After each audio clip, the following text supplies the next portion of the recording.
할렐루야. 주님께서 살아계십니다. 아멘. 오늘도 그 살아계신 주님께 온전한 예배 올려 드립시다. 마가복음 8장 11절부터 21절까지 말씀을 같이 한번 나눠 보겠습니다. 마가복음 8장 11절부터 21절까지 말씀입니다. 같이 한번 교독하겠습니다. 바리새인들이 나와서 예수를 힐난하며 그를 시험하여 하늘로부터 오는 표적을 구하거늘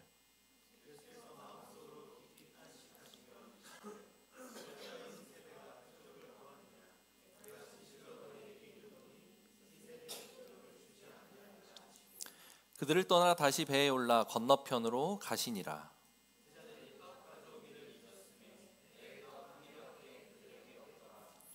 예수께서 경고하여 이르시되 삼가 바리새인들의 누룩과 헤롯의 누룩을 주의하라 하시니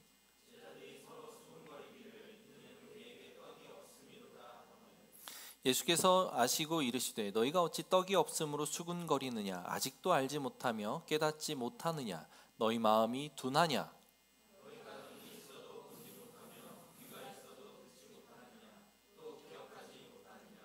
내가 떡 5개를 5,000명에게 떼어줄 때에 조각 몇 바구니를 거두었더냐 이르되 12이니이다.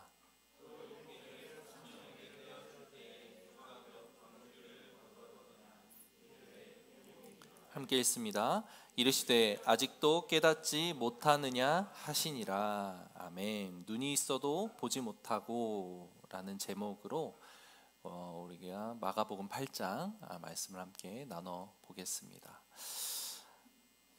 예수님께서 4,000명을 먹이셨죠. 8장 시작하면서 이방인 지역에서 칠병이어로 4,000명을 먹이시는 기적을 행하셨습니다.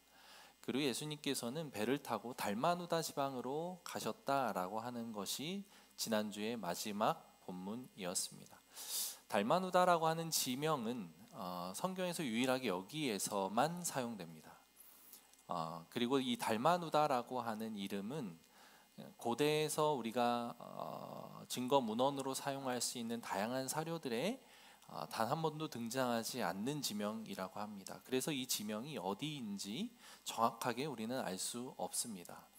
그러나 병행 구절인 마태복음 16장에 보면 이곳은 마가단 지방이라고 표현하고 있습니다. 그것은 우리가 대략적으로 짐작해 볼 수 있는 지역인데 마가단 지역과 달마누다 지방이 같은 지역일 수 있고 아닐 수 있는데 중요한 것은 우리가 이 본문에서 짚고 전제하고 가야 되는 것은 더 이상 이제 예수님께서 이방인 지역에 머물지 않고 유대 지역으로 넘어오셨다라고 하는 것을 우리는 알 수 있는 것이죠. 달마누다 지방이 사실 정확하게 어딘지 알지 못해요. 근데 마가단 지방이라고 대략적으로 짐작하고 있다라고 이해하시면 될 것 같습니다. 자, 그곳에 오니까 이제 11절에 보니까 바리새인들이 예수님을 만나러 옵니다. 그 바리새인들이 이렇게 이야기를 하죠. 예수를 힐난하며 그를 시험하여 하늘로부터 오는 표적을 구하거늘. 힐난이라고 하는 표현은 맹렬하게 비난하다라고 하는 표현입니다. 예수님을 비난합니다. 맹렬하게. 왜 그랬을까요? 이들 마음 가운데 어떤 불편함이 있었던 것 같아요. 아마도 예수님이 이방인 지역에서 그들이 그토록 경멸하고 미워하는 이방인을 대상으로 수많은 기적들을 베푼 것이 아마 이들 마음 가운데 불편함을 일으킨 것 같습니다. 그러면서 그들이 예수를 힐난하였고 예수를 시험하여 하늘로부터 오는 표적을 구합니다. 그러자 예수님께서 12절에 이렇게 이야기를 합니다. 마음속으로 깊이 탄식하며 이르시되, 깊이 탄식을 먼저 하십니다. 예수님께서 깊이 탄식하시는 이런 모습들은 병든 자들을 고칠 때 보이는 전형적이고 대표적인 반응입니다. 안타까우셨던 거죠. 바리새인들의 마음, 그 완악하고 완고한 그들의 마음이 예수님께서 불쌍하셨던 것 같아요. 안타까우셨던 것 같아요. 그래서 그것들을 보시면서 깊이 탄식하시면서 이렇게 말씀하십니다. 어찌하여 이 세대가 표적을 구하느냐? 내가 진실로 너에게 이르노니 이 세대에 표적을 주지 아니하리라. 그들을 떠나 다시 배에 올라 건너편으로 가시니라 이렇게 되어 있습니다. 예수님은 여전히 그 불쌍한 마음은 가지고 계셨지만 그들의 요구를 들어주지 않으셨습니다. 어지간하면 들어주실 법도 한데 그들이 구했던 그 표적이라고 하는 그 표면적인 의미는 표적은 기적과 거의 비슷한 의미입니다. 그런데 기적과 조금 다른 것은 기적은 기적 자체로 의미를 지니는 것이지만 표적은 그 기적을 통해서 무언가를 드러내고자 하는 것을 의미합니다. 단순히 병든 자를 고친 것에서 그치면 병든 자가 고침을 받았구나, 나음을 받았구나 라고 하면서 좋아할 수 있고 기뻐할 수 있습니다. 그런데 그것이 기적이 아니라 표적으로 된다라고 하는 것은 병든 자가 고침을 받고 나음을 입었다는 것, 이사야의 예언, 종말론적인 예언이 예수님을 통해 성취되고 있구나라는 것까지 나아가면 그것은 표적입니다. 그 기적을 보면서 구약에 예언된 메시아, 우리의 구원자가 이분이구나, 구원자를 드러내고 있구나라는 것을 발견한다면 그것은 표적인 것이죠. 그래서 예수님께서 그 표적을 보여달라라고 하는 그들의 요구 앞에 이렇게 그냥 단칼에 거절하시는 것은 조금 의외로 보입니다. 어쩌면 바리새인들 마음속에 당신이 표적을 보여주면 내가 당신을 믿어볼래요? 라고 생각하는 것일 수도 있지 않을까요? 단칼에 예수님은 그렇게 거절을 하시는 거죠. 그리고 나서 뒤도 돌아보지 않고 그들을 떠나 다시 배에 올라 건너편으로 가십니다.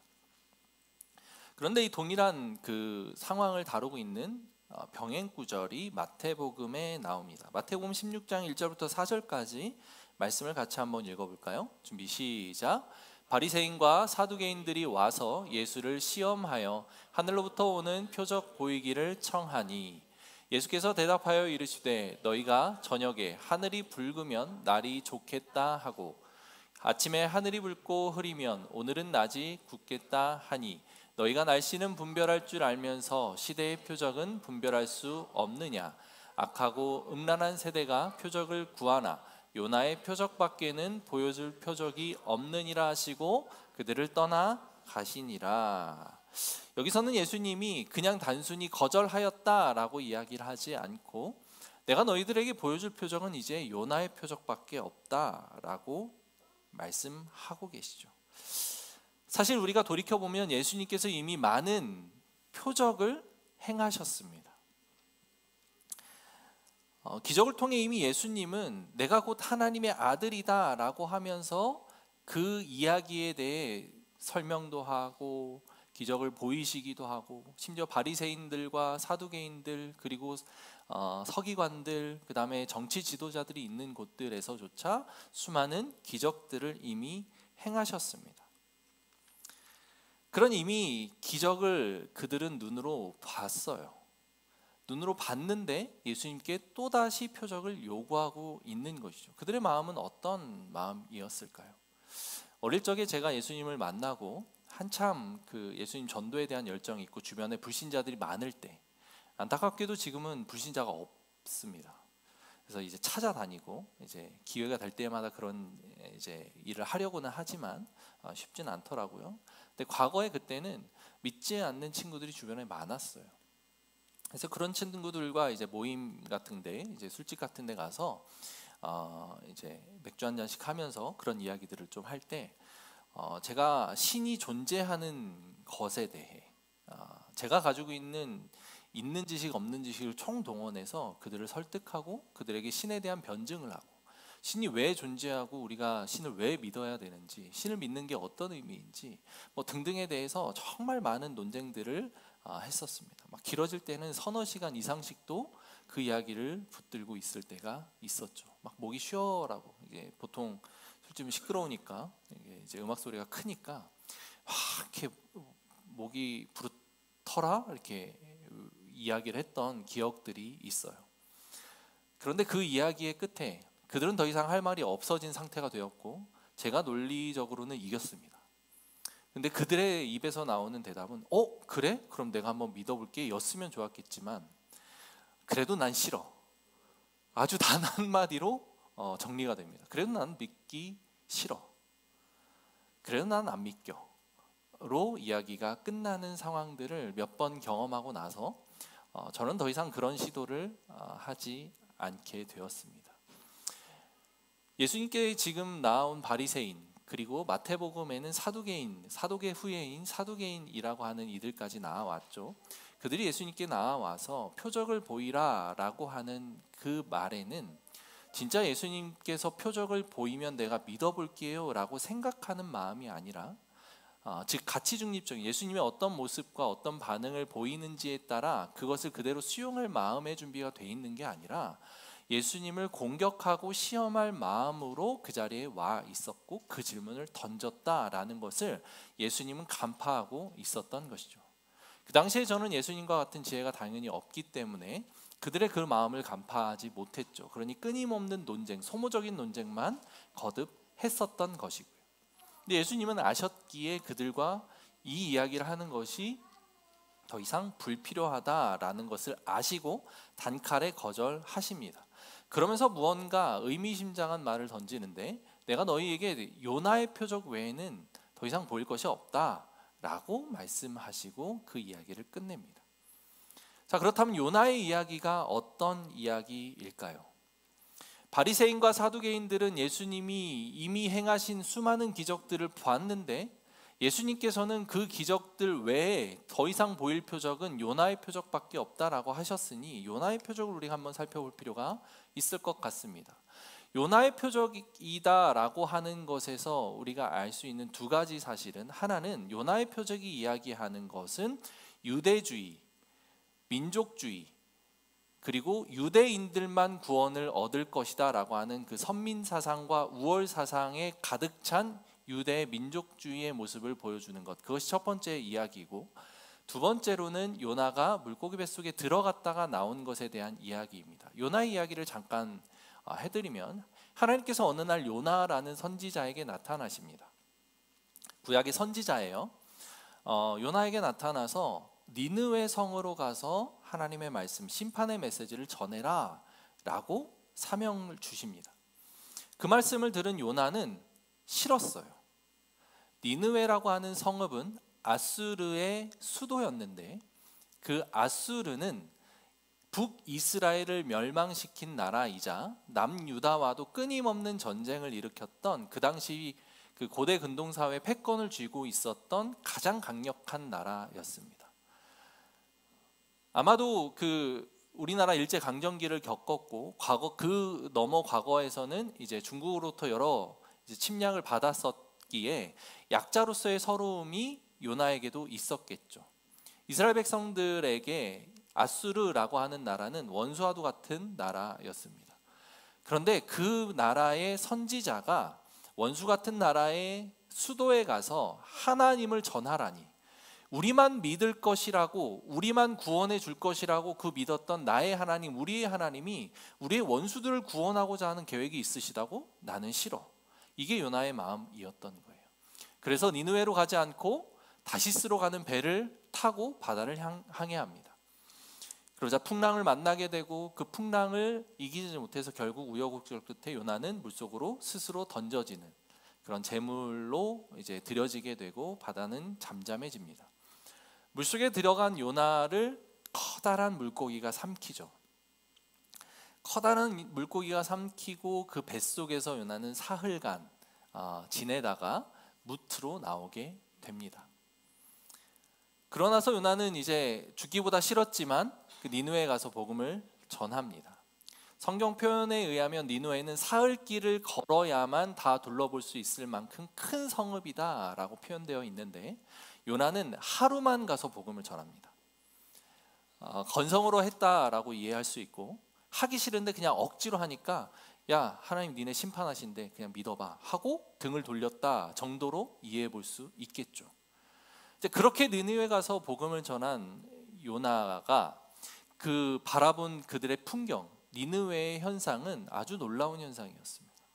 그 짧게 전한 그 복음 메시지에, 심판의 메시지에 니느웨의 왕으로부터 가축들까지 모두 다 회개를 하는, 베옷을 입고 하나님 앞에 엎드리는 그런 현상이 나타납니다.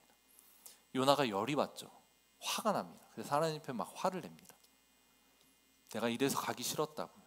막 이러면서 막 하나님과 따져요.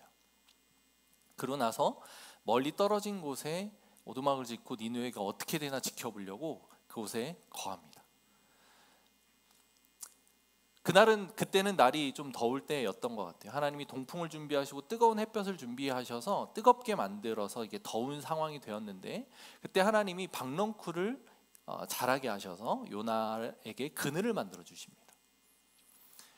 그늘을 이렇게 맞이한 요나는 그늘이 위에 있으니까 되게 시원하고 좋잖아요. 그래서 되게 만족해하고 기뻐하고 즐거워합니다. 나에게 그늘을 주시는구나, 하나님 감사합니다. 그런데 그 다음 날 하나님이 그 박넝쿨을 없앱니다. 벌레를 이용해서 박넝쿨을 제거하세요.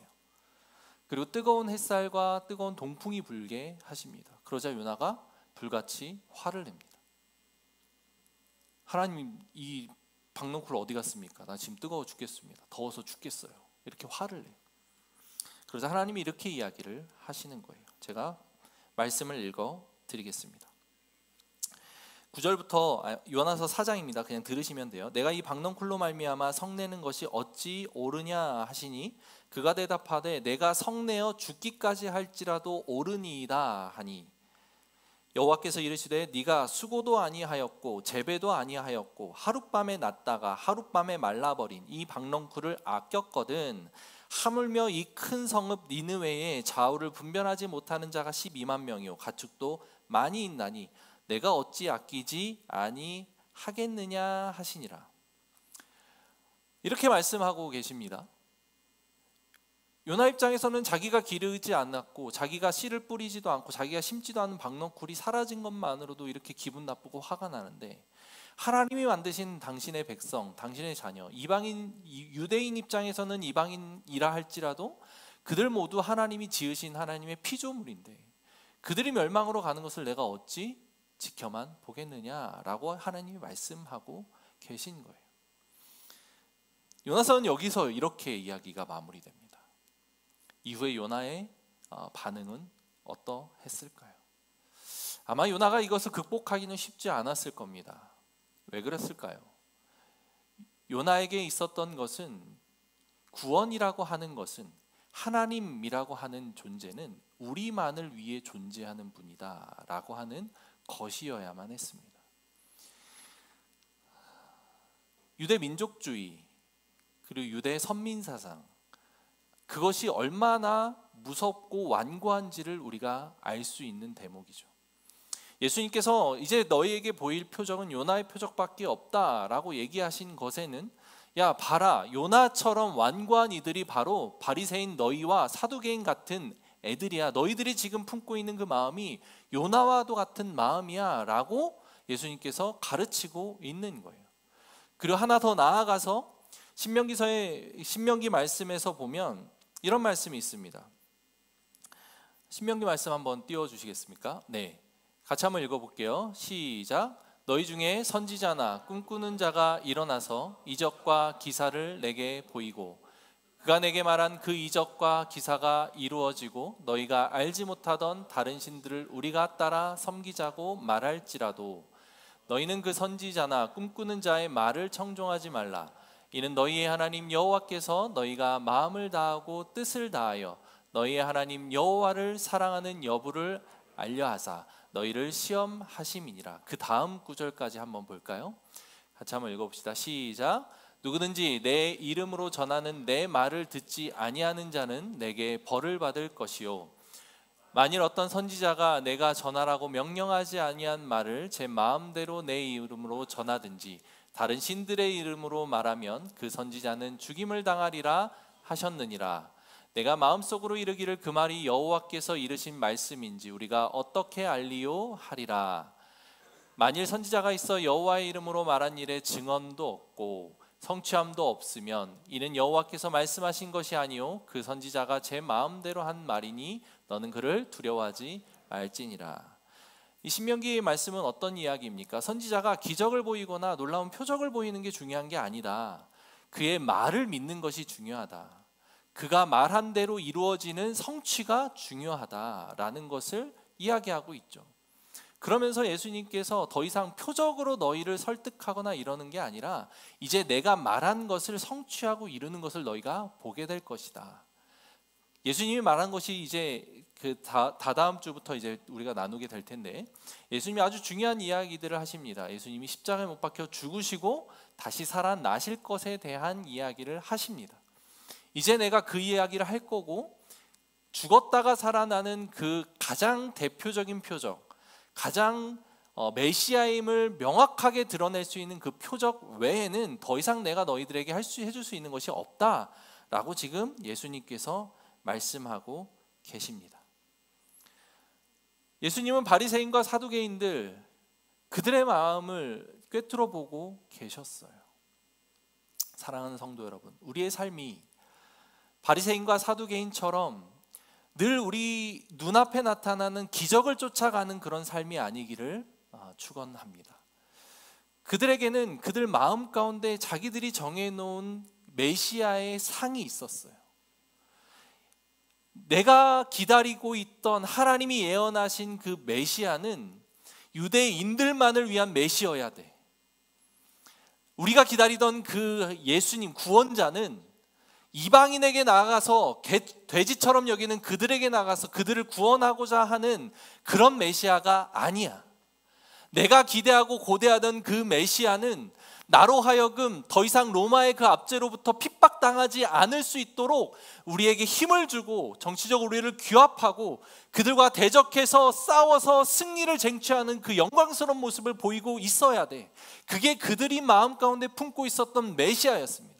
그래서 그들이 예수님께 표적을 계속해서 요구하는 이유는 우리가 꿈꾸었던 메시아는 당신이 아닙니다.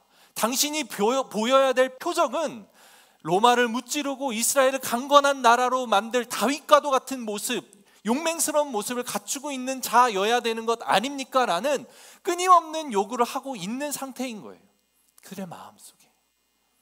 근데 예수님이 가르치는 하나님의 나라는 어떠했죠?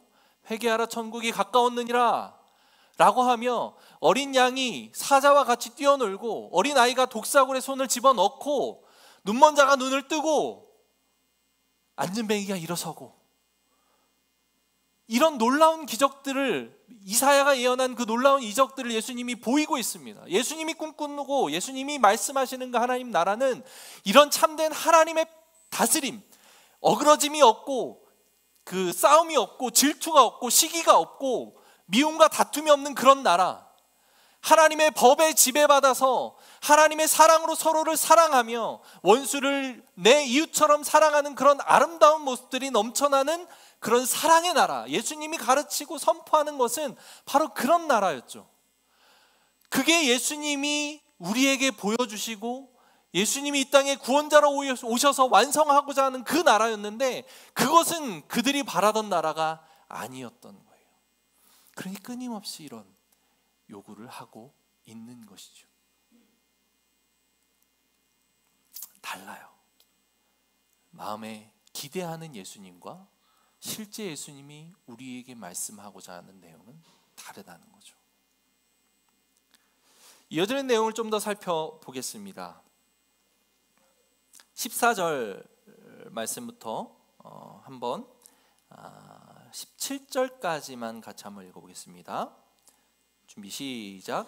제자들이 떡 가져오기를 잊었음에 배에 떡 한 개밖에 그들에게 없더라. 예수께서 경고하여 이르시되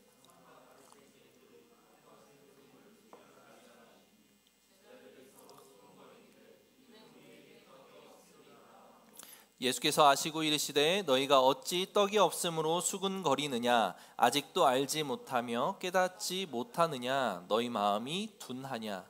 제자들이 떡 가져오는 것을 잊었다라고 표현하고 있습니다. 배를 타고 이제 다시 요단 건너편으로 이제 건너가는데 이제 배에 떡이 없는 거예요. 떡이 하나밖에 없대요. 조금 난감한 상황이 된 거죠. 제자들만 타 있었어도 12명에 예수님까지 하면 13명. 아마 그 수종드는 뭐 사람들이 조금 붙어 있었다 하면, 아니면 예수님을 가까이서 모시는 또 다른 제자들이 있었다라고 하면 조금 더 많은 숫자의 사람들이 그 배에 타 있었을 겁니다. 그런데 떡이 하나밖에 없대요. 그 사람들이 되게 당황한, 난감한 상황에 처했습니다. 그러자 예수님이 이렇게 이야기를 하죠. 예수께서 경고하여 이르시되 삼가 바리새인들의 누룩과 헤롯의 누룩을 주의하라. 약간 동문서답 같은 그런 이야기를 예수님이 하십니다. 바리새인은 정치 권력의 중심에 있었던 사람들이죠. 회당을 중심으로 말씀을 가르치고 율법을 가르치는, 그 회당의 모임을 주도하는 그런 지도자들이었습니다. 그리고 헤롯은 유다의 정치 권력의 최정점에 있었던 사람이죠. 바리새인과 헤롯을 주의하라라고 하는 것, 그들의 누룩을 주의하라라고 하는 것. 누룩이라고 하는 것은 뭐죠? 이제 빵 만들 때 필수적으로 들어가야겠네요. 이렇게 부풀리는 거죠. 그걸 이스트라고 하나? 맞습니까? 네, 부풀리는 거. 사실은 그게 좋은 건데, 발효되는 건데, 과거에는 이것이 그 누룩이라고 하는 것이 부정적인 의미로 사용되는 경우가 많았습니다. 부패하고 썩는 것의 의미였기 때문이에요. 그리고 하나 더 나아가면 부풀려지잖아요.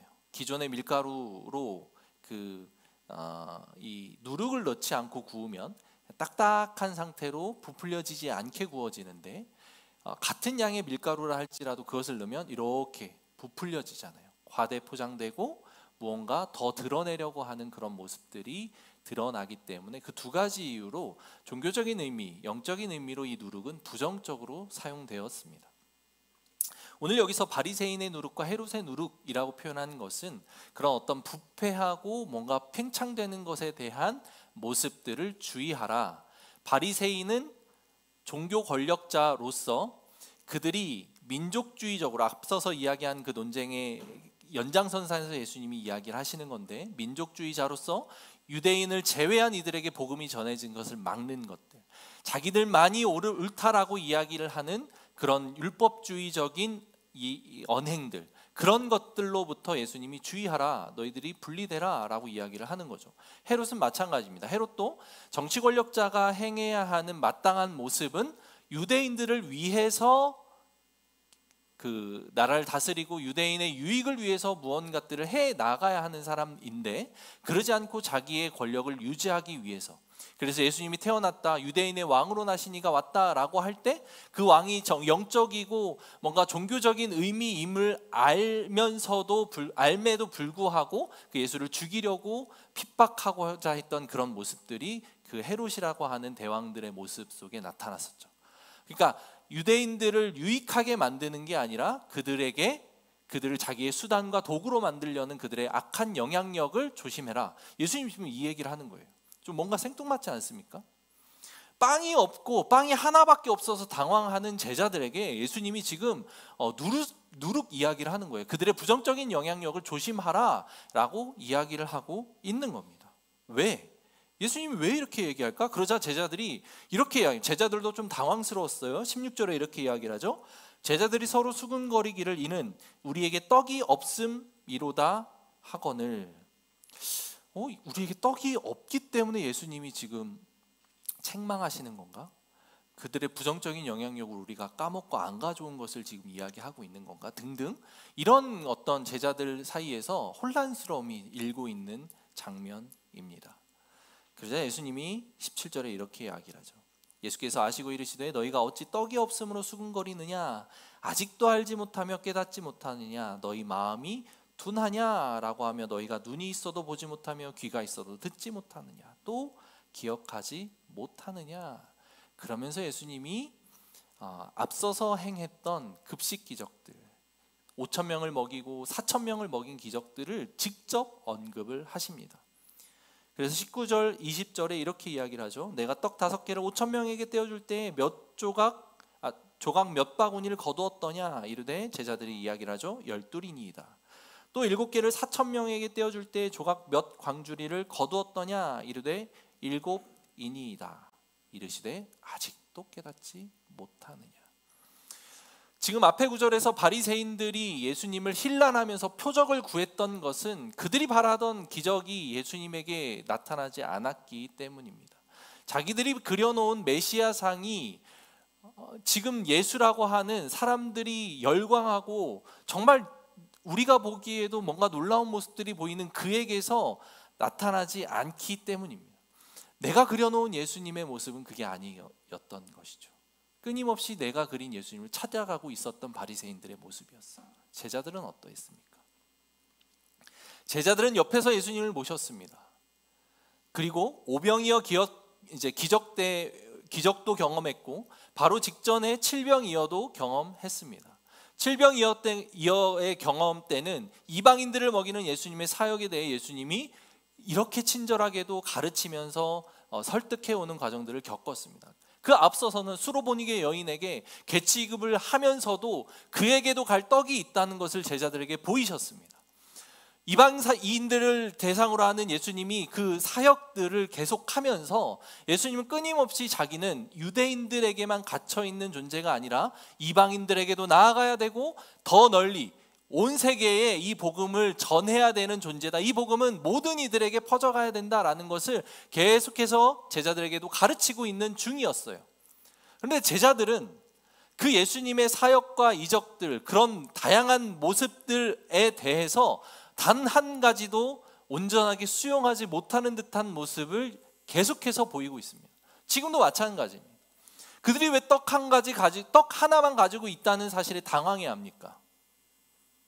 그들이 떡 하나밖에 챙겨오지 못함으로 인해서 매우 당황해하고 있는 모습은 우리가 보기에 너무도 어리석어 보이지 않습니까? 그들이 떡을 챙겨온 것을 잊어먹었다고 표현하고 있습니다.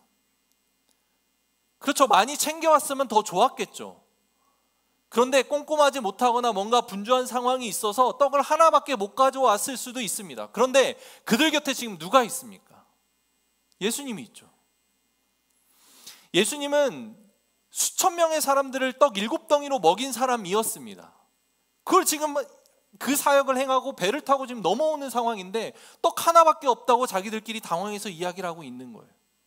자기들 곁에 누가 있는 줄을 여전히 인식하지 못하고 있는 거죠.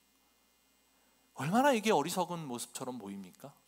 우리가 만약에 그 자리에 있었더라면 우리는 예수님께 나아가서 예수님, 우리가 떡 한 덩어리밖에 못 챙겼습니다 라고 그 문제를 예수님께로 가져갈 수 있지 않았을까요? 어떻게 생각하십니까?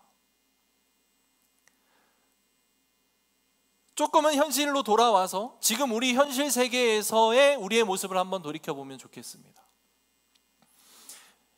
저와 여러분들의 삶에 우리가 기대하고 꿈꾸는 만큼의 늘상 푸른족한 모습은 열매로 주어지지 않을 수 있습니다. 내가 꿈꾸는 삶, 내가 하나님 따르고 믿고 가면서 하나님으로부터 받았던 그 놀라운 기도의 응답들, 수많은 기적들, 이런 것들 이후에 나타나는 하나님의 자녀로서 누리는 정말 풍족하고 아름다운 삶, 여러분들 각자 꿈꾸는 삶들이 있었을 것이라고 생각합니다. 저도 있었으니까요. 그런데 막상 지금 겪고 있는 삶은 어떻죠? 과거에 경험했던 그 은혜들, 평안이었든 물질적인 축복이었든 관계의 회복이었든 그게 어떤 것이든 실질적으로 받았던 그 수많은 기적과 축복들 있었죠. 그런데 지금은 나에게는 떡 한 덩어리밖에 없는 거예요. 잊어버렸습니다.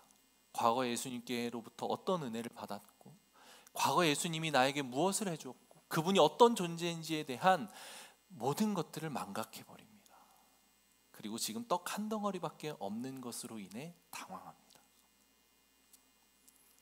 예수님이 바리새인의 누룩과 헤롯의 누룩을 주의하라 라고 이야기를 하는 것은 너희들도 바리새인과 헤롯과 별로 다를 게 없다라고 지금 이야기를 하고 있는 거예요. 너희들이 지금 왜 이렇게 내 곁에 있으면서 이렇게 많이 봐오면서 내가 어떤 존재인지를 그렇게 모르니? 나는 생명의 떡이야. 나와 함께 있고 나를 먹으면 네가 영원히 배고프지 않을 것이야. 예수님 그걸 지금 이야기를 하고 있어요. 이 병행 구절이 요한복음에는 그렇게 나타납니다. 내가 생명의 떡이다.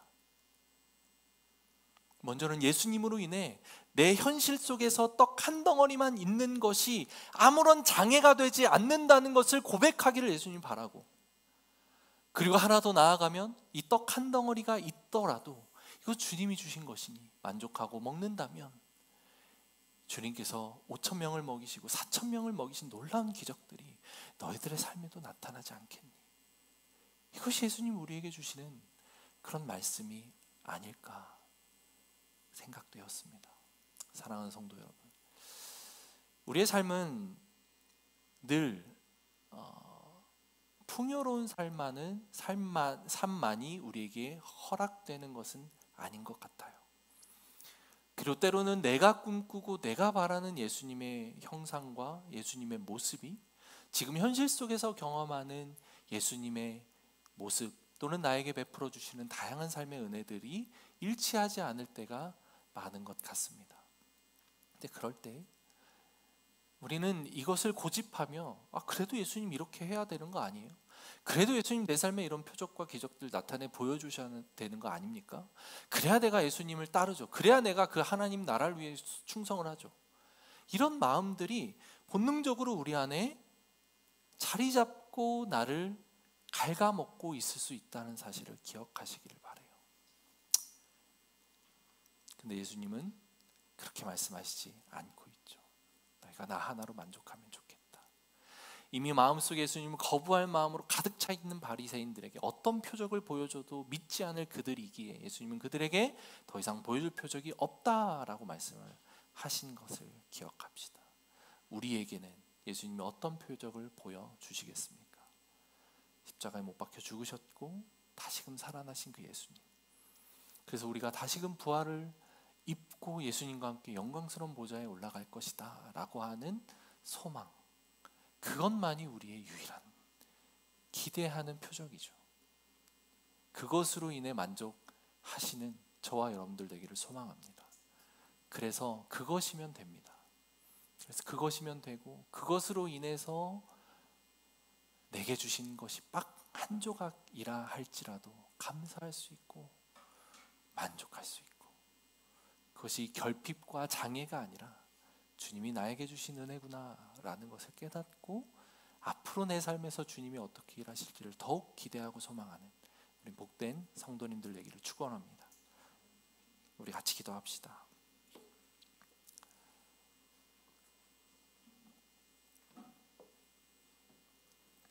예수님이 얼마나 답답하셨으면 이르시되 아직도 깨닫지 못하느냐, 아직도 깨닫지 못하느냐. 아마도 이 시점은 거의 예수님과 함께 한 지 2년 정도 그 어간에 이른 시점이라고 예상합니다. 제자들은 예수님과 많은 시간을 지금 동행했어요. 그럼에도 불구하고 제자들은 예수님께서 원하시는 만큼의 모습을 보이지 못하고 있죠. 다양한 이유가 있을 겁니다.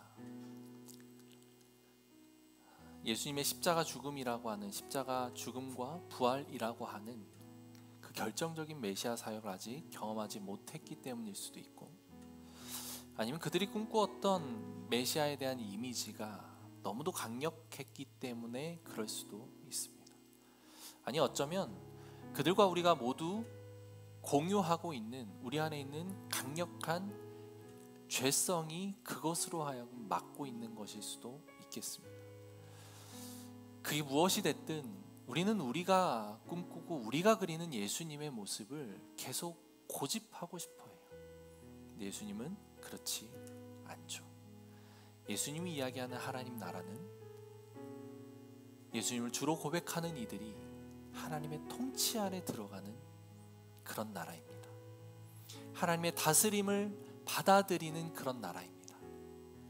하나님의 통치와 다스림을 받아들이면 때로는 우리 삶에 더 많은 손해보는 일이 나타날 수 있어요.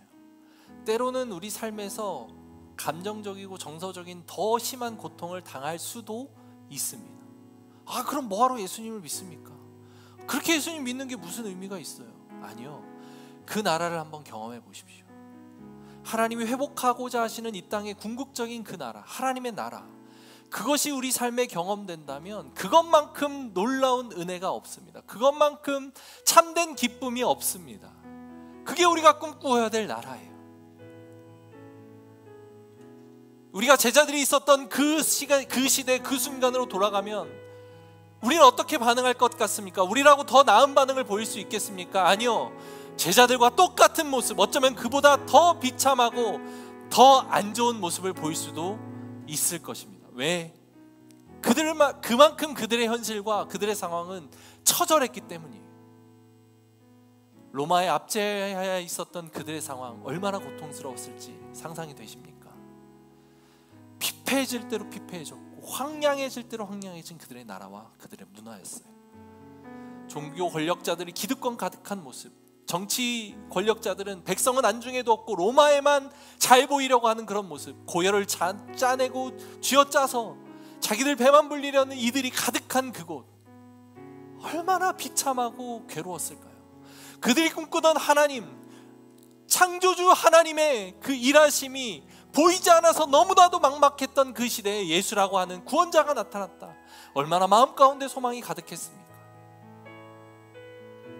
그런 그들의 기대와 소망을 우리가 뭐라고 할 수 없습니다. 그들이 이렇게까지 어리석은 모습을 보인다는 것이 어떻게 그럴 수 있어? 라고 이야기하는 게 아니라 그만큼 절박한 상황이라는 것을 인식해야 된다. 저와 여러분들의 삶은 어떻습니까? 얼마나 절박하죠? 정말 많이 절박하신 분들도 있을 것입니다. 그럴 때 우리의 욕심, 우리의 앞선 생각, 하나님과 다른 우리의 마음들이 때로는 하나님의 일하심을 막게 되는 경우가 있다는 사실을 기억합시다. 하나님의 생각, 하나님 한 분이면 된다라고 고백하는 우리의 고백을 듣기를 원하시는 주님, 떡 한 덩어리라도 있으면 그것으로 우리가 배불릴 수 있다라고 고백하는 우리의 고백, 그것이 하나님께서 바라시는 고백임을 믿고 그 주님 앞에 우리가 기도하며 나아갑시다. 주님, 내가 그동안 주님을 이렇게 생각했습니다. 주님, 내 상황 속에서, 내 삶 속에서 떡 한 덩어리밖에 없는 이 극심하고 비참한 현실 앞에 내가 하나님을 원망만 했습니다. 내가 당황하기만 했습니다. 그러나 하나님, 내가 눈을 들어서 하나님의 일하심을 보게 하여 주옵소서.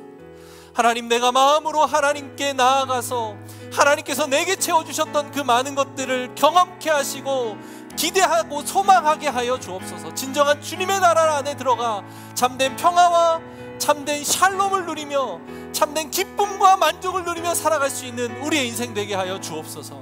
그렇게 같이 한번 주님 앞에 기도하며 나아갑시다. 기도합시다. 하나님 아버지, 감사합니다. 우리 안에 있는 이 은혜들을 기억하고 나아가기를 소망합니다. 하나님, 이 바리새인과 사두개인들 그리고 헤롯의 누룩을 조심하라 말씀하신 예수님의 이 가르치심, 아버지 하나님, 그들이 어찌하여 이렇게 어리석게 하나님을 원망합니까? 어찌하여 이렇게 어리석게 빵 한 조각밖에 없는 것으로 인해 당황합니까? 그들이 잊어버리고 빵을 못 가져왔는데, 그들이 잊은 것은, 진정으로 잊은 것은 빵을 가져오는 것이 아니라 예수님의 어떠하심이 아닙니까? 아버지 하나님, 우리가 기억하게 하여 주옵소서. 예수님은 참으로 놀라우신 하나님이시다. 예수님은 우리에게 모든 것들을 채워주시고 채워주실 수 있는 분이시다 라는 고백을 할 수 있게 하여 주옵소서. 당장 눈앞에 있는 것이 빵 한 조각이라 할지라도 그 너머에 계신 예수님께서는 그것으로 4,000명을 먹이실 수 있고 5,000명을 먹이실 수 있는 분이라는 사실을 잊지 않고 기억하게 하여 주옵소서. 아버지 하나님, 그것이 아니더라도 예수님 한 분이면 됩니다 라는 고백, 예수님 자체가 생명의 떡이다 라는 이 놀라운 사실 앞에 예수님께 나아가고 예수님만으로 만족하며 아버지 하나님, 그 주님 앞에 온전하게 엎드리고 주님께서 주시는 참된 만족과 샬롬을 누리는, 참 기쁨을 누리고 그 하나님 나라를 누리고 살아가는 그런 우리 귀한 성도님들 될 수 있도록 주여 역사하여 주시옵소서. 하나님, 우리 삶에 나타나는 수많은 그 삶의 이슈들, 다양한 문제들 앞에 우리가 아버지 하나님 앞에 온전한 태도와 마음으로 있을 수 있게 하여 주옵소서. 건강하게 반응하게 하시고 온전한 반응으로 하나님 앞에 나아갈 수 있는 우리 복된 성도님들 되게 하여 주옵소서.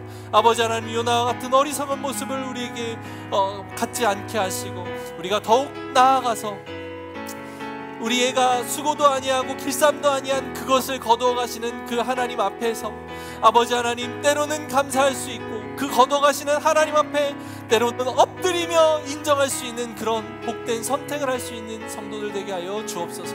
하나님, 그런 은혜가 우리에게 넘치게 하여 주옵소서. 사랑의 하나님, 제자들이 빵을 가져오는 것을 잊었는데 그들에게 진정한 문제는 예수님이 어떤 분인지를 잊은 것 아닐까요? 사랑하는 성도님들의 믿음의 고백을 주님 기억하여 주옵소서. 주님께서 행하신 그 일들을 기억하며 그분의 어떠하심을 잊지 않는 복된 성도님들 되게 하여 주옵소서. 그리하여 지금 내게 빵 한 덩어리밖에 없다고 하여서 당황하고 고통스러워하고 어려워하는 것이 아니라 내게 있는 예수님으로 인해 만족하고 감사하며 그 예수님으로 인해 행복할 수 있는, 그 행복을 온전히 누리며 살아갈 수 있는 성도님들 되게 하여 주옵소서. 감사드리며 살아계신 예수님의 이름으로 기도합니다. 아멘.